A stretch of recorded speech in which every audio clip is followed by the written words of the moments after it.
পর ব্রাহ্মণবাড়িয়ার আশুগঞ্জ সার কারখানায় ফের ইউরিয়া উৎপাদন শুরু হয়েছে। তবে গ্যাসের চাপ কম থাকায় উৎপাদনে গতি আনা যাচ্ছে না।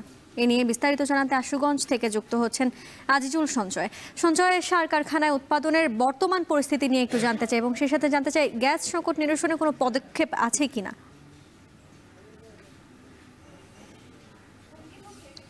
বর্ণা তার আগে কি আপনাকে জেনে রেখে যে গেল কয়েক বছর ধরে কিন্তু এই গ্যাসের সংকটের কারণে সরকারের লক্ষ্যমাত্রা অনুযায়ী ইউরিয়া সার উৎপাদন করতে পারছে না এই আশুগঞ্জ সার কারখানা কর্তৃপক্ষ।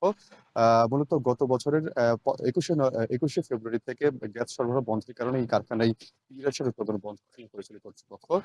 পরবর্তীতে গেল 15 নভেম্বর এখানে গ্যাস সরবরাহ শুরু করা হয়। তবে আসলে যেহেতু বেশ কয়েকটি ধাপের মধ্য দিয়ে এই ইউরিয়া সার উৎপাদন করতে হয়, সেক্ষেত্রে আসলে সবগুলো ধাপ অতিক্রম করে গতকাল রাত 8:30 থেকে এই সার কারখানাটিতে আবারও ইউরিয়া সার উৎপাদন শুরু হয়েছে। তবে এখন যে সমস্যাটি যেটি হচ্ছে যে আসলে এই সার কারখানায় পরিবহন উৎপাদন কার্যক্রম চালাতে গেলে প্রতিদিন অন্তত 48 মিলিয়ন ঘনফুট গ্যাসের প্রয়োজন হয় এবং যে গ্যাসের আসলে চাপ প্রয়োজন 40 থেকে 42 বার চাপ প্রয়োজন হয়। তবে এখন যেই পরিমাণ চাপে গ্যাস আসলে এখানে সরবরাহ করা হচ্ছে সেটি 30 থেকে 33 পর্যন্ত বলে আমরা এখানকার কর্তৃপক্ষের সঙ্গে কথা বলে জানতে পেরেছি।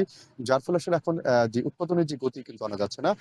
তবে আসলে আপনি যদি জানতে চেয়েছেন বর্ণা আসলে এখানকার কর্তৃপক্ষ কোনো ব্যবস্থা নিয়েছে কিনা। আমরা গ্যাসের যে আসলে বিতরণ কর্তৃপক্ষ আছে তাদের সঙ্গে আমরা কথা বলেছিলাম। তারা বলছেন যে আসলে স্বাভাবিকভাবেই এখন যেহেতু শীতকাল, এই শীতকালে গ্যাসের চাপ কিন্তু কিছুটা কম থাকে। যার ফলে আসলে এখন এখানে এই যে গ্যাস এই যে সার কারখানা কর্তৃপক্ষের যে চাহিদা অনুযায়ী আসলে চাপ দিয়ে কিন্তু এখন এখানে গ্যাস সরবরাহ করা যাচ্ছে না। তবে তারা আশা করছেন যে হয়তোবা আগামী ১-১.৫ মাসের মধ্যেই এই গ্যাসের যে সংকট আছে অর্থাৎ চাপের যে সমস্যা সেটি কিন্তু কেটে যাবে বলে তারা আশা করছেন। একটু জেনে রাখি বর্ণা, এই আশুগঞ্জ সার কারখানাটিতে কিন্তু ১৯৮৩ সালে বাণিজ্যিকভাবে ইউরিয়া সার উৎপাদন শুরু হয় এবং এখানকার উৎপাদিত সার কুমিল্লা, চাঁদপুর, ব্রাহ্মণবাড়িয়া, সুনামগঞ্জ, হবিগঞ্জ সহ অন্তত ৭টি জেলায় কিন্তু সরবরাহ করা হয় বলে আমরা এখানকার কর্তৃপক্ষের সঙ্গে কথা বলে আমরা জানতে পেরেছি।